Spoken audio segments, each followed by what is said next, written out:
보시겠어요?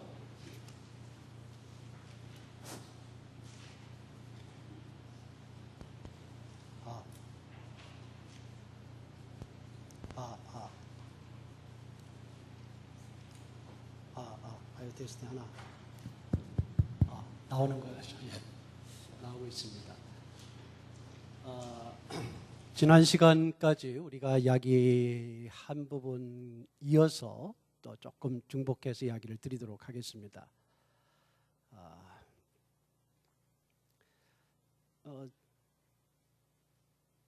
종말 강화가 첫 번째 부분이 24장, 25장의 마태복음 종말 강화의 첫 번째 부분이 24장 1절에서 24장 35절까지였습니다.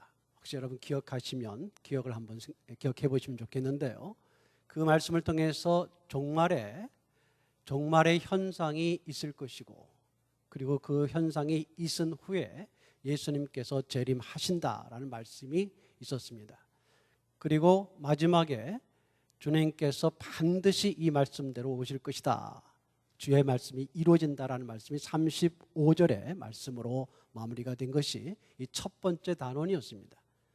그리고 두 번째 단원이 36절, 24장 36절에서 이제 이어지는데, 지난 시간에 제가 여러분께 이야기 드린 것은 이 달란트 비유까지가 아니라 그 이후 양과 염소 이야기가 있는데요. 25장 31절에서 46절까지 말씀인데, 이 말씀까지 다 합쳐졌어. 다시 말해서 24장 36절에서 25장 46절까지를 두 번째 강화다, 종말 강화다, 종말의 말씀이다, 이렇게 제가 이야기를 했는데, 그 후에 제가 조금 더 면밀하게 살펴봤을 때 좀 수정할 부분이 있었습니다. 종말 강화의 두 번째 부분은 24장 36절부터가 맞지만 끝나는 부분이 달란트 비유까지 끝나는 것이 맞겠습니다. 그 말은 무슨 말이냐면, 첫 번째 부분 제가 처음에 우리 동그라미 친 줄 한번 보세요. 처음에 부분 1번의 부분이 36절에서 44절까지, 24장 30절 44절까지가 한 단락으로 묶어된다는 것이에요. 제가 지난번에 좀 그 부분을 조금 좀 다르게 말씀을 드렸습니다만은, 제가 좀 수정하고 좀 최종적인 말씀을 다시 드려서 그 부분을 좀 이야기 드리겠습니다. 24장 36절에서 44절에 첫 번째 단락이 있고, 그리고 45절 51절에 두 번째 단락이 있습니다. 제가 조금 이따 좀 설명을 드리고요. 세 번째 단락은 25장 1절에서 13절이 있고, 25장 14절 30절 달란트 비유가 네 번째 단락이 되는데, 이 네 가지 단락이 이 큰 단원의 묶음이에요. 그걸 제가 조금 이야기 간단히 드리면은 24장 36절 44절이 이렇게 되어 있습니다. 여러분 이 화면을 보셔요. 이렇게 되어 있어요. 이것이 하나의 묶음으로 되어 있다라고 볼 수 있어요. 먼저 36절에 인자가 오는 그날은 모른다. 지금 나오네요. 인자가 오는 그날은 알 수 없다. 그날과 그 시간을 알 수 없다라는 말씀이 나오죠. 그리고 그날은 노아의 때처럼 갑자기 임하게 된다. 노아의 구원받지 못한 자들이 있었던 것처럼 그때 그런 일이 일어나게 되고, 또 이어서 남는 자와 데려가는 자의 이야기가 나옵니다. 밭에 있다가 데려감을 당하는 자가 있고, 밭에 있다 그대로 남아있는 사람이 나온다.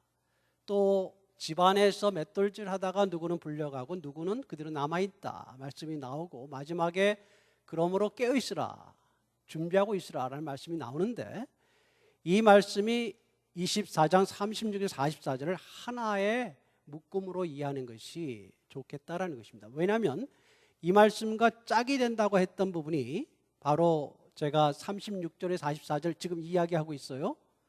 이 말씀과 짝이 된다는 부분이 25장 1절 13절에 서로 연결되어 있고 서로 관계가 있어요. 한번 보시겠습니까? 간단하게 제가 이야기 드리겠습니다.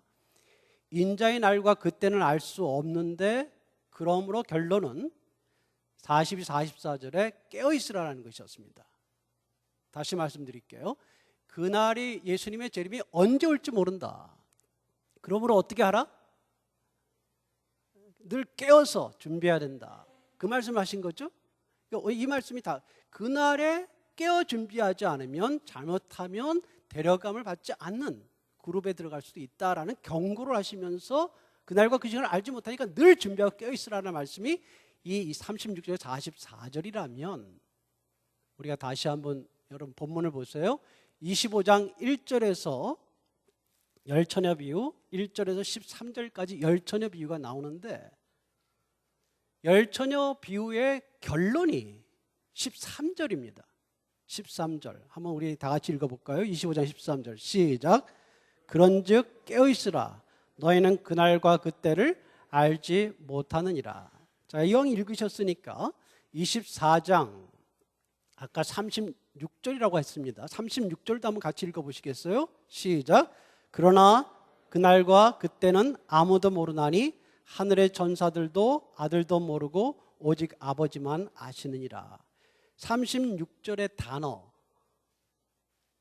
그날과 그때라고 번역됐습니다. 알 수 없다는 그 말이 똑같이 25장 13절에 너희는 그날과 그때를 알지 못한다라는 말 똑같은 내용이 나왔습니다. 여기 번역을 그날과 그때라고 번역했는데요. 이건 번역자가 제가 보기에는 그 일관성을 안 지킨 것으로 보입니다. 즉 24장 36절에 그날과 그 시간이라고 번역했죠. 그 시 이렇게 번역했죠. 그렇게 그날과 그때 잘 됐군요. 제가 착각했습니다. 미안합니다. 그날과 그때 맞습니다. 똑같은 표현이 25장 13절에 되어 있고요. 그리고 그런즉 깨어있으라 라는 말씀과 똑같은 말씀이 어디 있을까요? 24장 42절입니다. 42절 한번 보시죠. 24장 42절 한번 읽어보시겠습니다. 시작.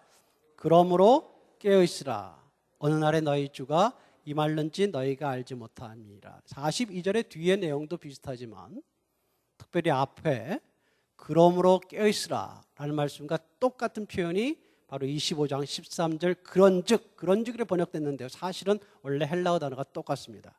그러므로 너희는 깨어있으라 라는 말씀 그대로 나오고 있습니다. 제가 이야기 드리는 것은 24장 36절에서 44절까지의 전체 내용이 사실상 열처녀 비유에서 다시 반복된 것입니다. 제가 지난 시간에 그 이야기를 조금 한 것입니다. 그래서 신랑이 언제 오는지 모른다.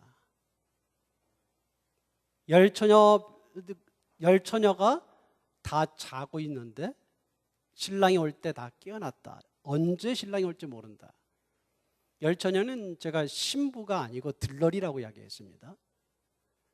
깨어났는데 다섯 처녀는 준비가 됐고 다섯 처녀는 준비가 되지 않았다. 준비된 다섯 처녀에 대해서 이야기하면서 깨어있으라 이라고 이야기했죠. 이야기는 24장 36절에서 44절의 이야기의 내용에 반복된 비유가 되겠습니다. 그러면 아주 흥미롭게도 이 24장 36절에서 25장 30절이라는 이 큰 단원이 하나의 큰 단원이라고 보는 중요한 이유가 그리고 그것이 중요한 의미가 있어요. 그 이유는 다시 말씀드리지만 24장 몇 절? 36절에서 몇 절?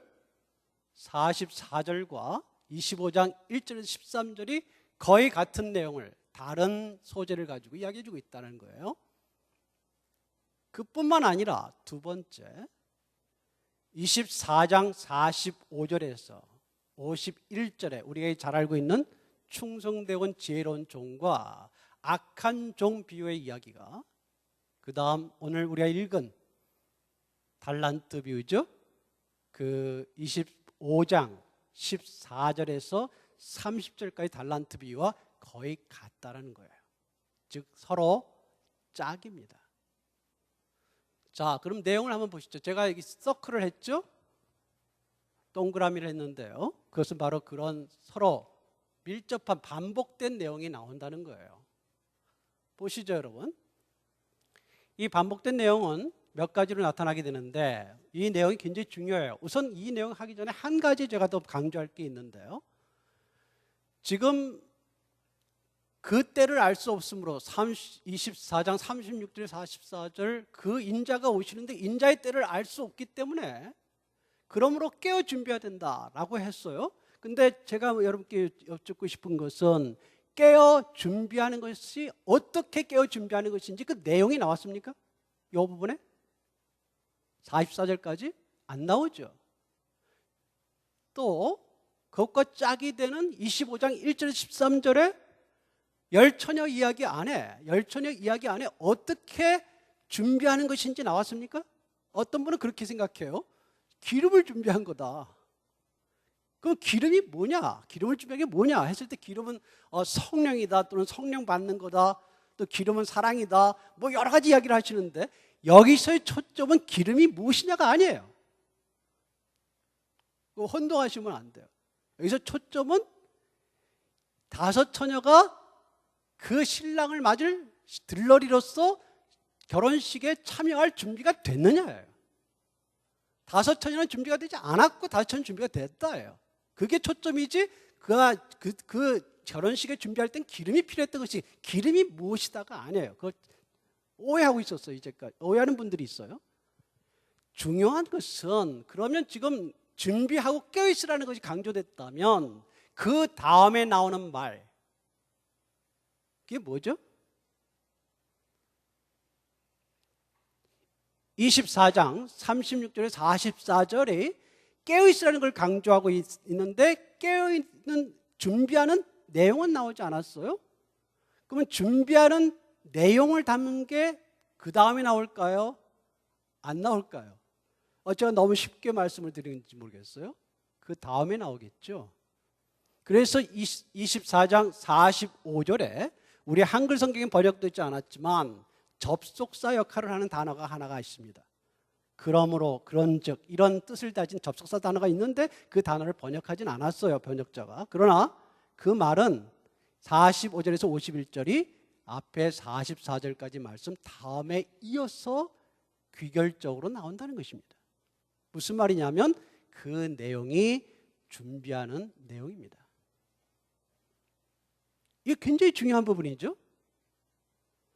예수 그리스도의 재림을 준비하는 것을 어떻게 하는 것이 준비하는 것이냐. 이제까지 앞에 이야기는 준비하라, 깨어있으라 하였어요. 그러면 어떻게 준비하는 것이 예수 그리스도의 재림을 준비하는 것이냐라고 했을 때 그 말씀이 어디 있다고요?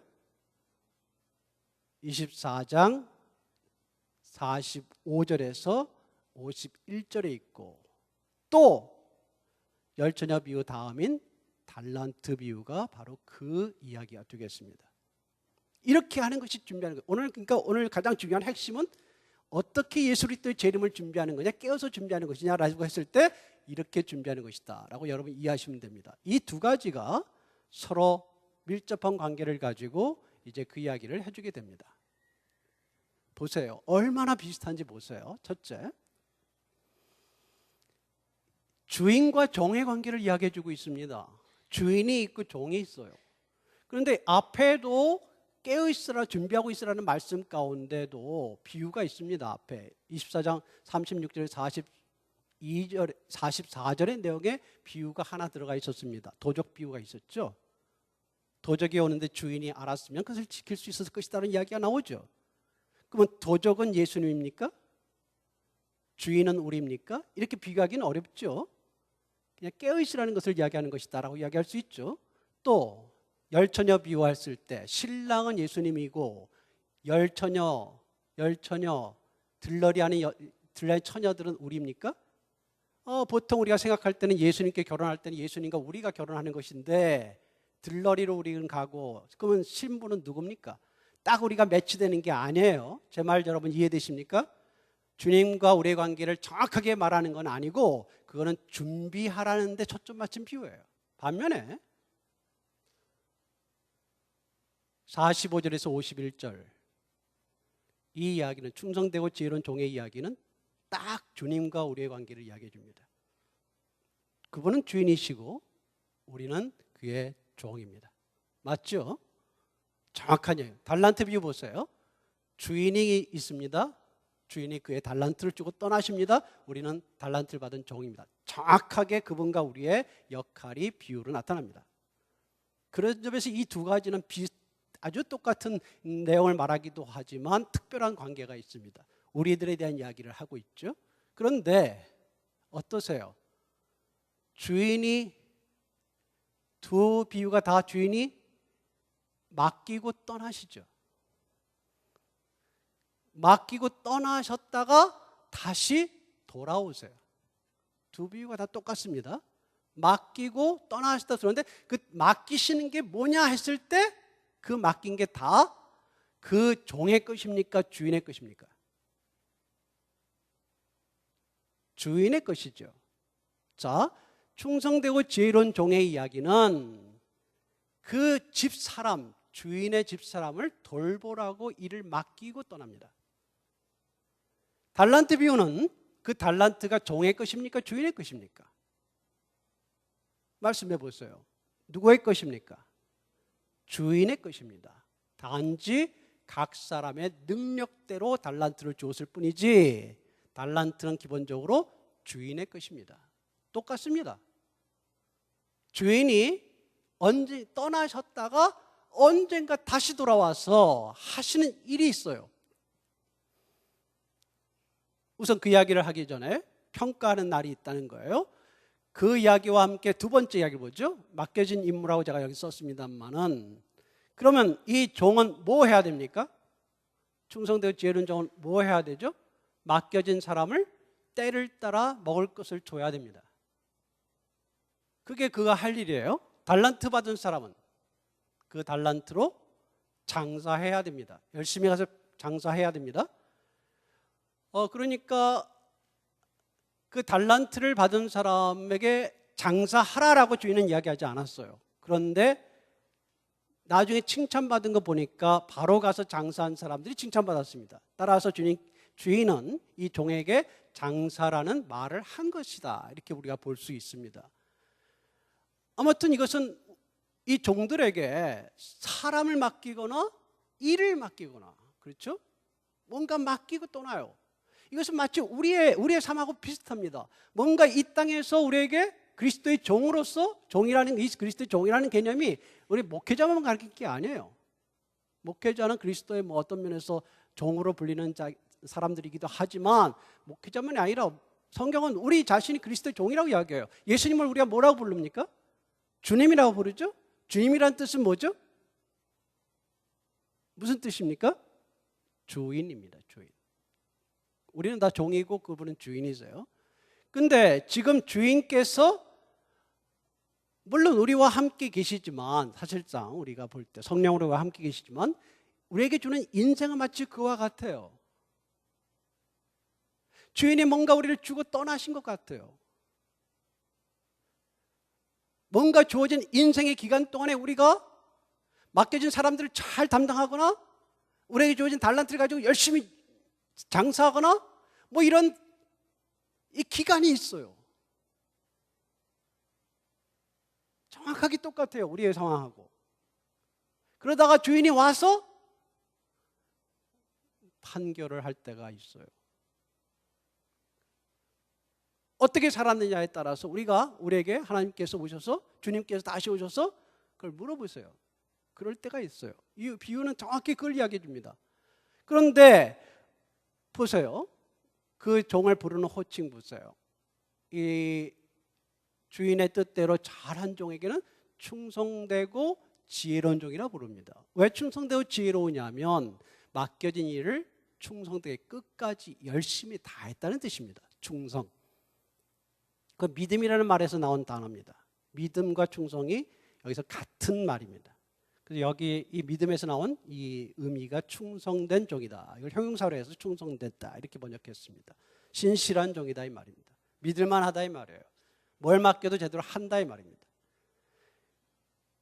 지혜라는 것은 생각하다는 말에서 나온 단어입니다. 이 단어가 여기서는요. 지혜라는 말이 성경에 여러 군데서 여러 단어가 있습니다만은 이 단어는 생각하다에서 나온 단어입니다. 지혜. 무슨 말이냐면 이 종은 충성되기 때문에 자에게 주어진 것을 열심히 그냥 하기만 하는 것이 아니라 어떻게 하면 잘할 것이냐를 생각하면서 했다는 뜻입니다. 어떻게 하면 자기에게 맡겨진 자를 잘 돌볼까?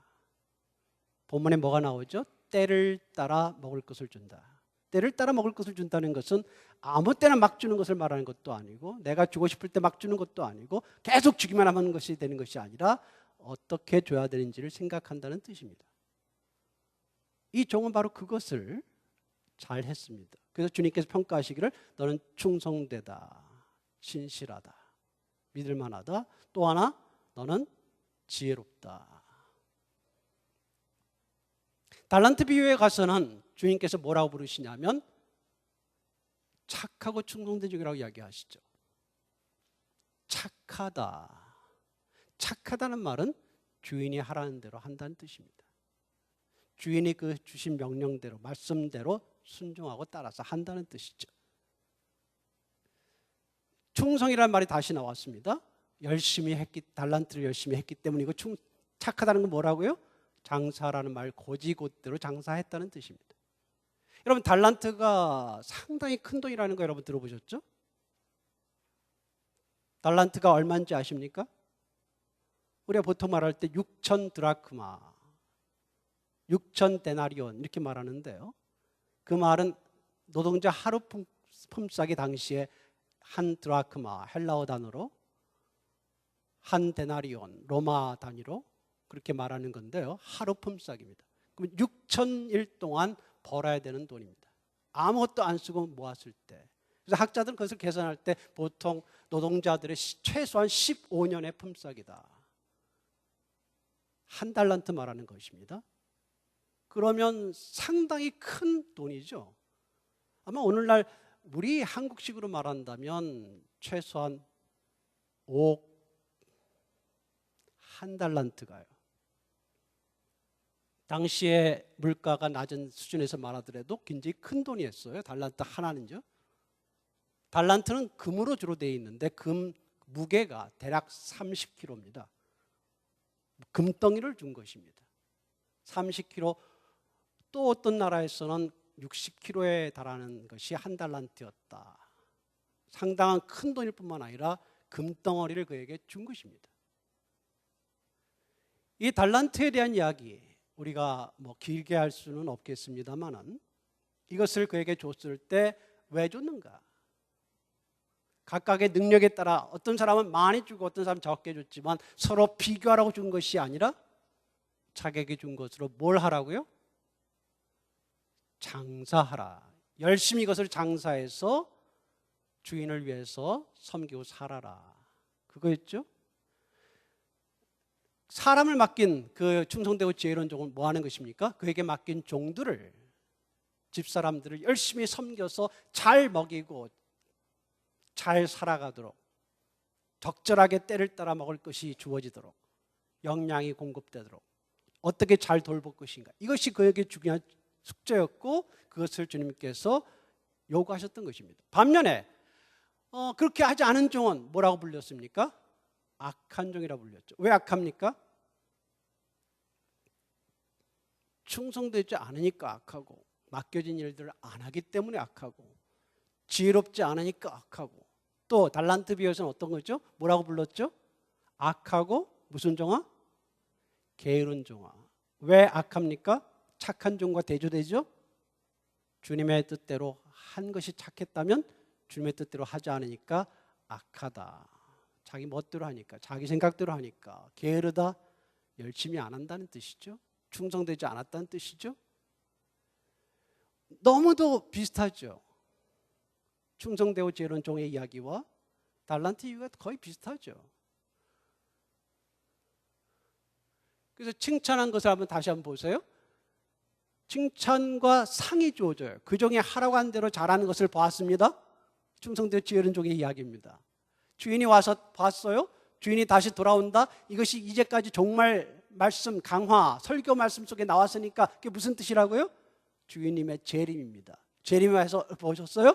보니까 잘하고 있어요. 뭘 했는데? 맡겨진 사람들을 잘 감당하고 있습니다. 그래서 복이 있다라고 이야기합니다. 넌 참 복이 있다. 그리고 주인의 모든 소유를 맡긴다. 지금까지는 내가 사람을 맡겼는데 조금 사람을 맡겼는데 내가 모든 것을 맡겼다. 이 주인의 기쁨이 얼마나 큽니까? 달란트 비유 보세요. 결산할 때 잘했다라고 칭찬하십니다. 그러면서 흥미로운 것이 나타나는데 뭐라고 이야기하시냐면 이 이야기가 5달란트 받은 사람에게나 2달란트 받은 사람에게나 똑같은 단어를 가지고 똑같은 말을 써서 이야기합니다. 왜 그럴까요? 왜 똑같을까요? 달란트 크기와 관계없다는 뜻입니다. 작은 달란트를 가지고 열심히 했으나 큰 달란트 가지고 열심히 해나 열심의 그 정도를 보는 것이지 5달란트 받은 자가 5달란트 더 남겼기 때문에 더 잘한 것 아니고 2달란트 받은 자가 2달란트를 남겼기 때문에 5달란트보다 못한 것 아닙니다. 주님의 칭찬이 똑같습니다. 단어가 똑같고요. 단어 수도 똑같습니다. 뭐라고 이야기하시죠? 적은 일에 충성하였다. 적은 일에 충성하였으므로 뭘 맡긴다? 많은 것을 내게 맡기겠다. 이렇게 이야기하시잖아요. 적은 것이란 무엇입니까? 그러면 어떻게 금덩어리를 2개의 금덩어리를 2개 더 만들었어요? 5개의 금덩어리를 5개 더 만들었어요. 이게 적은 일이라고 생각하십니까? 몇 억을 받아서 그 배를 만들었어요. 이게 작은 일입니까, 여러분? 큰 일입니까? 근데 주님께서 뭐라고 하시냐면 적은 일이었다. 충성한 게. 내가 많은 것으로 내게 맡긴다 하셨어요? 많은 것이란 그러면 달란트겠습니까? 달란트가 5달란트에 5달란트 만든 것이 적은 일이었다면 주인이 맡겨준 건 지금 10달란트 그대로 주겠다는 뜻입니까? 아니죠. 많은 것이란 이게 아닙니다. 다른 종류의 많은 것입니다. 아까 그 종은 주인이 모든 소유를 맡기겠다 하셨어요. 이번에 이 달란트는요, 이건 작은 것이고 달란트 가지고 하는 건 적은 것이고 내가 많은 것으로 너에게 맡긴다고 이야기했습니다. 상급이 주어지는 것입니다. 상급이 있습니다. 구원과 함께 상급이 있다. 저는 그렇게 보는 사람입니다. 왜냐하면 성경 말씀 볼 때 상급을 이야기하지 않을 수 없는 게 너무 많아요. 많은 상급들이 중간중간에 이야기하고 있어요. 구원받으면 끝난다 이렇게 되어 있는 것보다도 그것도 있지만 구원 자체가 엄청난 것이지만 다른 것 상급이 그 구원보다 더 중요하냐 이렇게 말하면 저도 할 말이 없어요. 중요한 거는요, 우리가 상급을 받기 위해서 열심히 해야 된다. 전 그런 문제는 아니라고 생각해요. 지금 충성되고 지혜로운 종이 받은 그 하나님 모든 소유를 맡긴다 하니까 그 모든 소유를 맡기 위해서 우리가 충성을 다하고 지혜를 다해야 된다. 전 그렇게 보지 않아요. 우리가 뭐 자격이 있습니까? 주님의 이름을 얼마나 우리가 잘하겠어요? 잘한다고 해도 그렇게 못해요.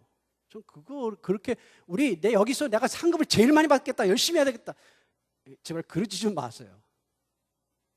그거 아니에요. 그런 사람 상급 받는 거 아니에요. 더 많이 받는 거 아니에요. 이것은 주인이 얼마나 그를 기뻐하는가를 보여주는 것이고 우리는 우리가 섬긴 작은 섬김으로 주인이 기뻐해 줬으면 좋겠어요. 상급 받는 건 그 다음 아니에요? 상급은 주님께서 주신다고 이야기를 계속 하셨어요. 우리 그거 무시할 수는 없어요. 그러나 상급 그 자체를 위해서 뛰는 것이 아니라 주인의 기쁨이 되기 위해서 주인에게 충성된 자가 됐으면 좋지 않아요? 이 악한 종이라고 칭함을 받는 게 좋겠습니까? 게으른 종이라는 말을 듣고 싶습니까? 아니 그거는 우리가 받은 구원에 비하면 너무 그렇게 하면 안 되잖아요.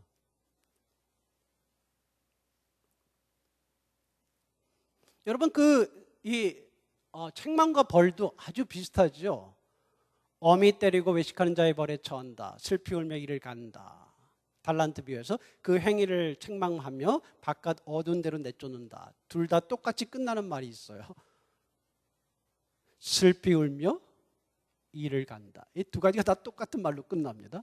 그것은 고통과 회한, 아픔과 슬픔을 이야기합니다. 결과가 그렇게 된다는 거예요. 왜요? 이 땅에서 하라고 하는 일을 안 하고 자기 멋대로 했으니까, 자기 생각대로 했으니까 그렇게 된다는 거예요. 그 회한이에요. 다시 돌아올 수 없는 회한들을 계속 갖고 있는 거다 이 말이에요.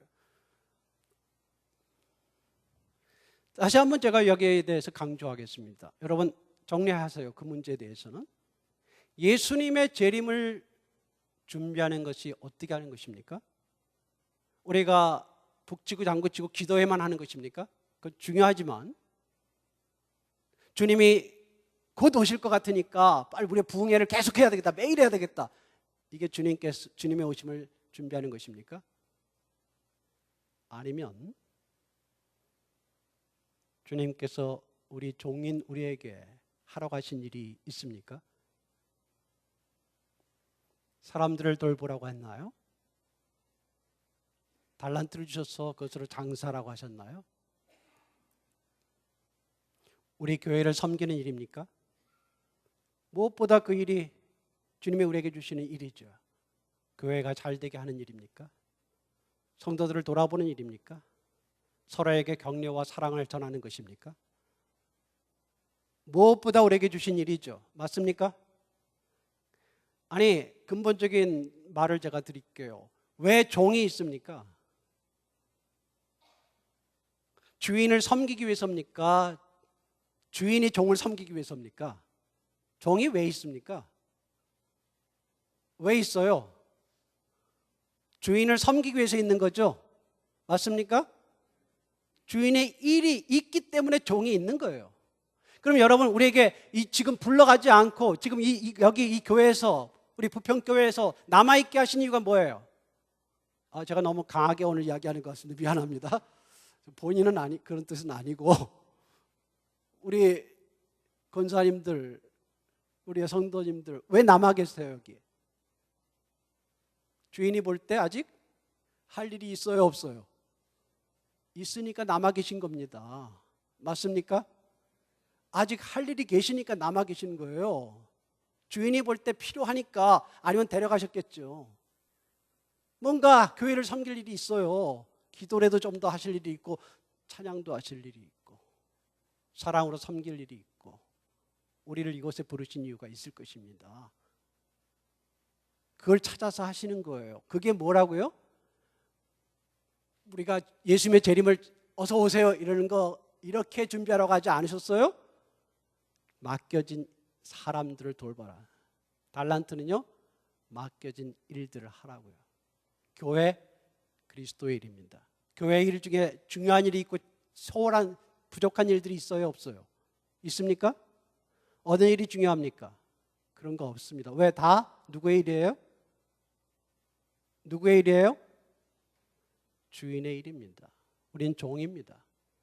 우리 인간들이 볼 때는 더 큰 일이 있고 작은 일이 있지만 주님의 일이기 때문에 다, 그 어떤 일도 다 중요한 일입니다. 기억하세요. 사람들이 알아주고 안 알아주고가 중요한 게 아닌데, 직분이 문제가 아니에요.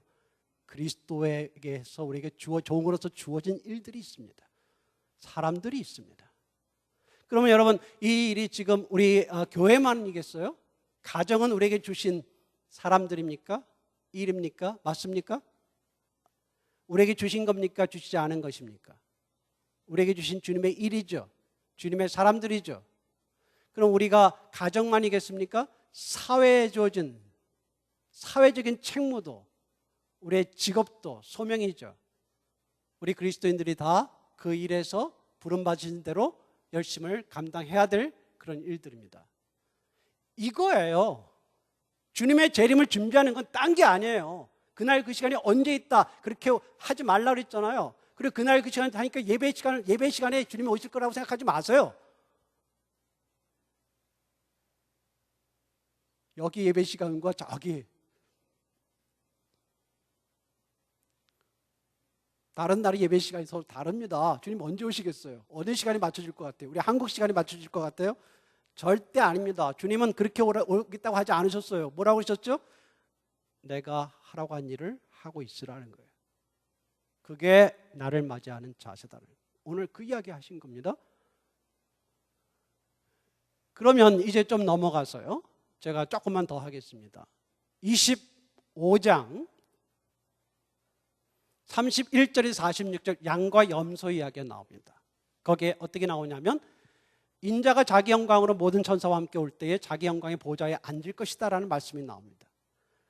모든 민족을 그 앞에 모으고 각각 구분하기를 목자가 양과 염소를 구분한 것 같이 한다라는 이 뒤에 말씀이 덧붙여졌습니다.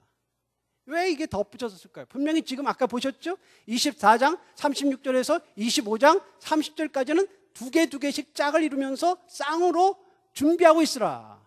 그날을 알 수 없으니까. 두 번째는 이렇게 준비하라 라고 말씀을 이미 다 주셨습니다. 다 끝났어요. 끝났는데 이 말씀을 하나 더 추가해서 주십니다. 근데 이 말씀은 굉장히 길어요. 이게 뭘까요? 이 말씀이 이제까지 이야기한 준비한 내용의 결론일까요? 그런데 좀 다른 게 있습니다. 문제가 있어요. 첫째, 이 부분은 비유가 아닙니다.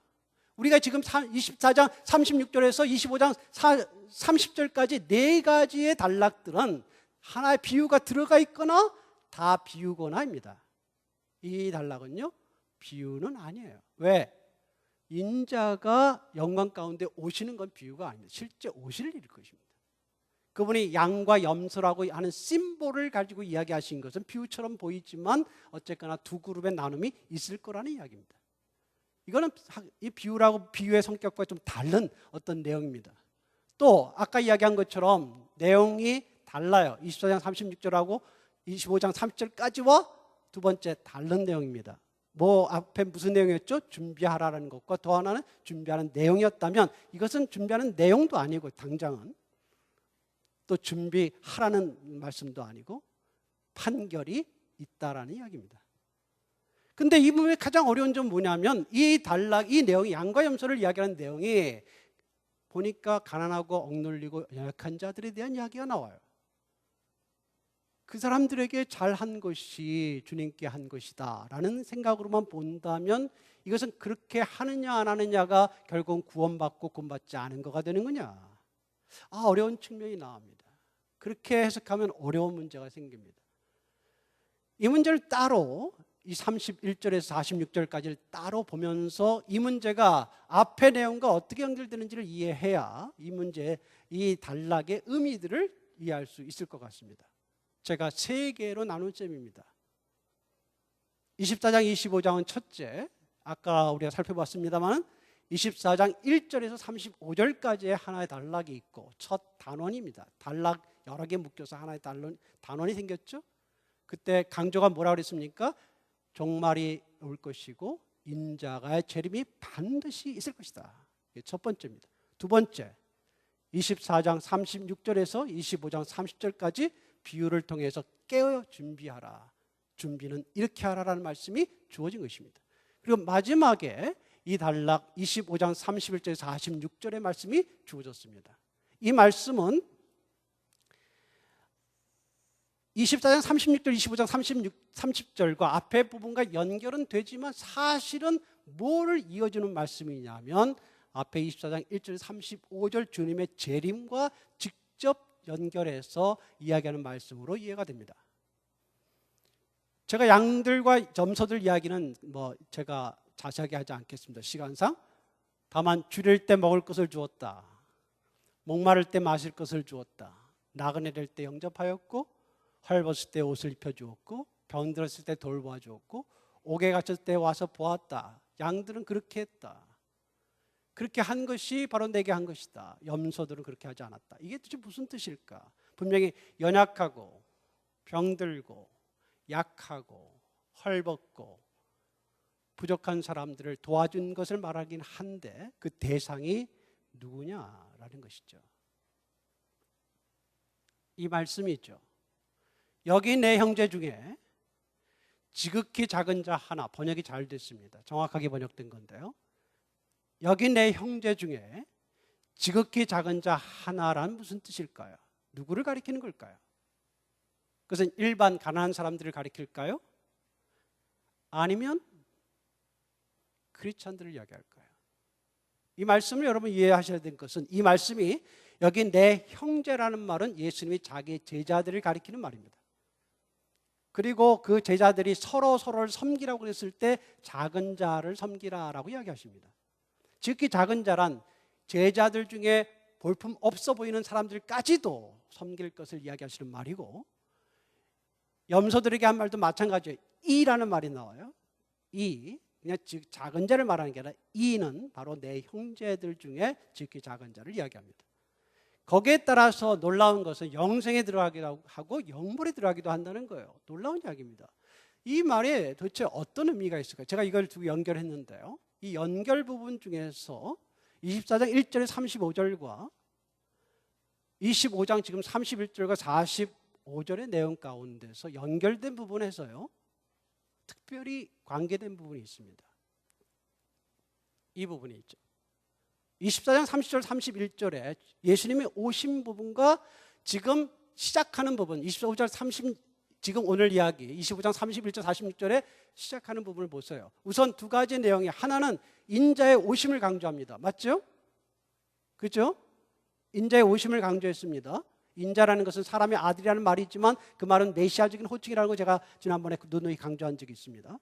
인자의 심판이 강조됩니다. 그런데요, 대상을 한번 보세요. 대상이 여러분 24장 30절 31절을 한번 보시죠. 우리 다 같이 한번 읽어볼까요? 한번 이 부분 다시 기억할 필요가 있었어요.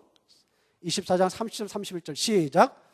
그때의 인자의 징조가 하늘에서 보이겠고 그때 땅의 모든 족속들이 통곡하며 그들이 인자가 구름을 타고 능력과 큰 영광으로 오는 것을 보리라. 그가 큰 나팔 소리와 함께 천사들을 보내리니 그들이 그의 택한 자들을 하늘 이 끝에서 저 끝까지 사방에서 모으리라. 자, 여기 대조되는 그룹이 나옵니다. 한 그룹은 택한 자죠. 택한 자는 누굽니까? 믿는 자예요? 믿지 않는 자예요? 믿는 자죠. 택한 자를 주님께서 오실 때 천사를 보내서 택한 자를 다 모으세요. 하늘 이 끝에서 저 끝이라는 것은 사방, 문자적으로 번역하면 사방 끝에서부터 하늘 저쪽에서 하늘 끝에까지니까 모든 곳을 이야기합니다. 우주의 모든 곳에 믿는 자를 부르신다. 그게 뭐죠? 구원입니다. 믿는 자가 구원됩니다. 그런데 또 다른 그룹이 나옵니다.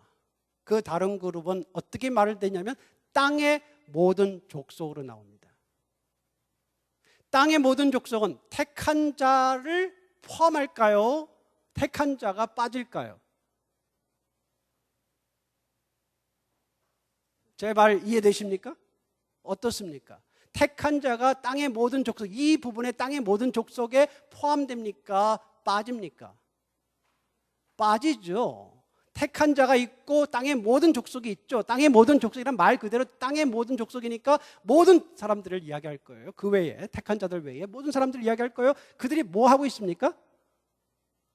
그들이 뭐 하고 있습니까?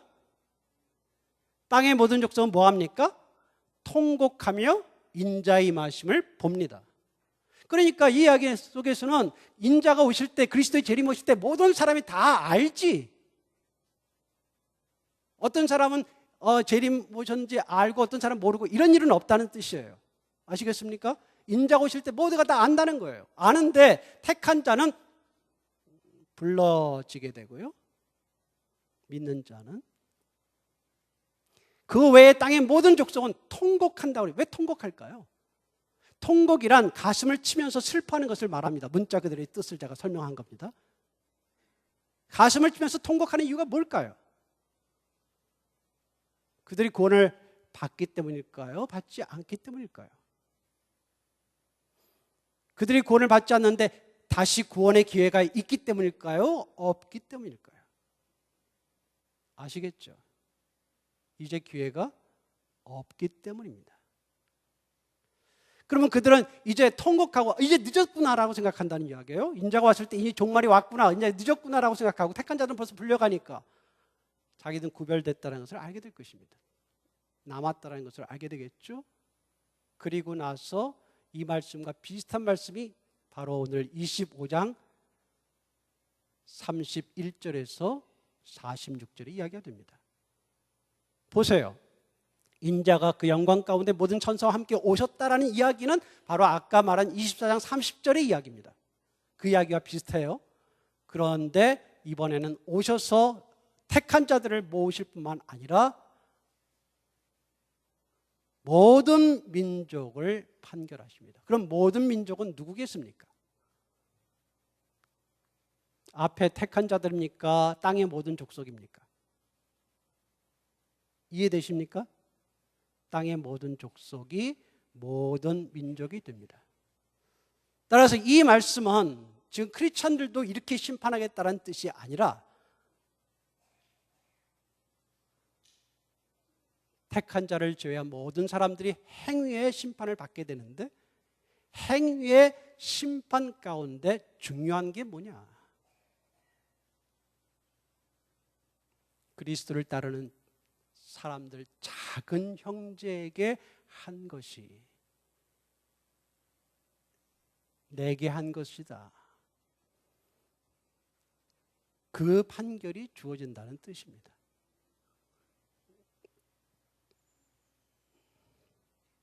그런데요, 한 가지 더 이야기할게요. 그 이야기만 더 하겠습니다. 죄송합니다. 5분만 더 하겠습니다. 5분이면 끝납니다. 자, 지금 이야기를 한번 보죠. 그러면 여러분 지금 25장 36절 40절에 46절에 이 양과 염소 이야기가 일반 사람들을 대상으로 한 이야기다라고 제가 여러분께 이야기했는데, 그렇게 여러분이 보시는 게 좋을 것입니다. 왜냐하면 이미 택한 자의 구원이 있었기 때문입니다. 그런데요, 한 가지 질문이 있습니다. 그러면 우리 그리스도인들은 믿기만 하면 끝나는 것이냐? 작은 자, 부족한 자, 연약한 자를 돌보는 일은 우리가 면제되는 것이냐? 여러분 어떻게 생각하십니까? 그게 면제된 적이 없어요. 그걸로 구원되는 것은 아니지만, 우리의 그리스도의 제자들은 섬김을 받는 자입니까? 섬기는 자입니까? 어떻게 보셔요? 예수님께서 뭐 하라고 하셨습니까? 섬김을 받으라고 하셨습니까? 섬기는 자가 되라고 하셨습니까? 그러셨죠? 섬기는 자가 되라고 하셨죠? 너희들 중에 잘난 체하고 서로 교만하라고 하셨습니까? 아니면 그런 자는 오히려 더 다른 사람을 섬기라고 하셨습니까? 그거죠. 이 말씀과 또 하나 짝을 이룰 수 있는 것이 있다면 바로 23장의 바리새인과 서기관의 이야기입니다. 바리새인과 서기관에 대해서 주님께서는 화가 있다고 하시면서 그들을 경고하셨어요. 이 이야기 두 가지의 이야기는 23장의 이 바리새인과 서기관에 대한 주님의 판결과 함께 관계될 수 있는 이야기는 25장 지금 이야기한 양과 염소 이야기일 것입니다. 주님께서 생전에 이 땅에 계셔 사역하실 때 바리새인과 서기관, 잘난 체하고 교만하고 외식적이고 부패했던 그들에게 주님께서는 이 땅에 판결을 내리셨습니다. 25장의 이 부분에서는 주님이 마지막에 오셔서 미래의 판결을 내리신 장면입니다. 둘 다 대상은 다르겠지만 중요한 공통점이 있는데 둘 다 섬김의 부분입니다. 따라서 우리가 이런 말씀을 우리가 이해할 때 우리가 구원받은 자로서 누리는 삶이 아니라 섬기는 자로 있는 것이 얼마나 중요한지를 계속해서 주님께서는 이야기하시는 것이다, 이렇게 볼 수 있겠습니다. 여러분, 고린도전서 3장 12절 15절의 이야기를 제가 요약해서 이야기 드리겠습니다. 바울이 이야기를 했습니다. 바울이 고린도전서 3장 12절 15절에서 공적이라는 이야기를 해요. 옛날에 번역은 공력이다 이렇게 번역했는데요, 지금은 공적으로 번역됐습니다. 그 공적이라는 말은 정확한 원어의 뜻은 일입니다. 일, 행한 것입니다. 바울은 뭐라고 이야기했냐면 크리스천들에 대한 이야기입니다. 우리 크리스천들이 행한 것들 가운데 그리스도 위에 세우게 되는데, 그리스도가 터가 되시고 그 위에 세우게 되는데, 행한 것 가운데 금과 은과 보석이 있고, 행한 것 가운데 풀과 나무와 풀과 집이 있다. 사람들이 볼 때는 많이 행한 것 같지만 사실 잘 들여다보면, 잘 들여다보지 못할 거예요, 우리가 때에는. 그러나 불의 심판이 있을 때, 판결이 있을 때 드러나게 되는데, 그때 금과 은과 보석, 즉 뭐죠? 아까 우리 개념으로 하면 뭐죠? 충성, 또 지혜, 또 착함. 우리의 생에 한 것 가운데 금과 은과 보석처럼 주님의 뜻대로 하고 직위에 관계없이, 신분에 관계없이 작고 큰 거의 문제가 아니라 그리스도를 그렇게 섬긴 자의 것은 남을 것이고, 불의 판결이 왔을 때 사람들 보기에는 큰 것 같지만 사실은 나무였고 풀과 집이었다면 구원은 받되, 이렇게 이야기합니다. 구원을 안 받는다. 구원은 받되 무엇 가운데 받는 것 같다? 불 가운데 받는 것 같으리라. 즉 남은 것이 없다, 이런 뜻입니다. 그래서 이 종말의 이야기는, 다시 한번 정리해서 이야기하죠. 종말의 이야기는 우리에게 지금 우리가 어떻게 그리스도를 섬길 것인지를 이야기해 주고, 그리스도를 지금 섬기는 그것이 중요하다를 강조해 주죠. 그러면서 우리에게 주어진 일만 아니라 사람들과 서로에 대하여 어떻게 섬길 것을 강조합니다. 자, 여기까지 오늘 제가 말씀을 드리고요. 한 가지 공지가 있습니다. 이제 주님께서 시간을 주시는 대로 요한계시록을 이제 다루게 되는데, 여러분이 질문이 있으십니까? 혹시 요한계시록과 종말론에서 알고 싶으신 것이 있습니까? 전화 주세요. 전화는 하지 마세요. 참, 문자 주세요. 제가 전화 받고르기 바쁩니다. 미안합니다. 문자 주시고 이메일 주시면 제가 그걸 받아다가 제가 제 시간에 말씀을 나눌 때에 그걸 반영해서 답변을 드리도록 하겠습니다. 아시겠습니까? 혹시 그런 것이 있으면 언제든지 하시다가 질문이, 이제까지 한 거에 대해서 질문이 있어도 좋습니다. 제가 그렇게 하도록 하겠습니다. 기도하겠습니다.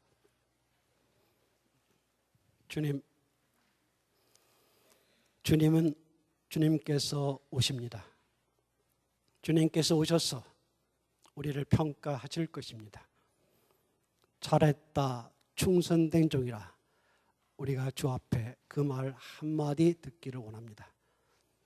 우리의 생애를 돌아볼 때에 부족함도 많고 연약함도 많고 정말 충성하지 못할 때와 미련할 때가 많습니다.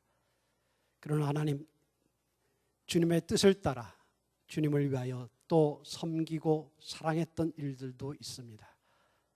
주님, 우리에게 주어진 시간 동안, 앞으로의 기간 동안 우리의 마음이 더 순전하게 하시고 우리의 마음이 더 충성되게 하시고 우리의 손과 머리와 발과 모든 것으로 주의 나라를 위하여 힘쓰고 주님께서 주신 사람들과 일들을 감당하며 그날을 기다리는 지혜로운 모든 종들이 될 수 있도록 은혜 허락하여 주옵소서. 우리 주 예수님의 이름으로 기도했습니다. 아멘.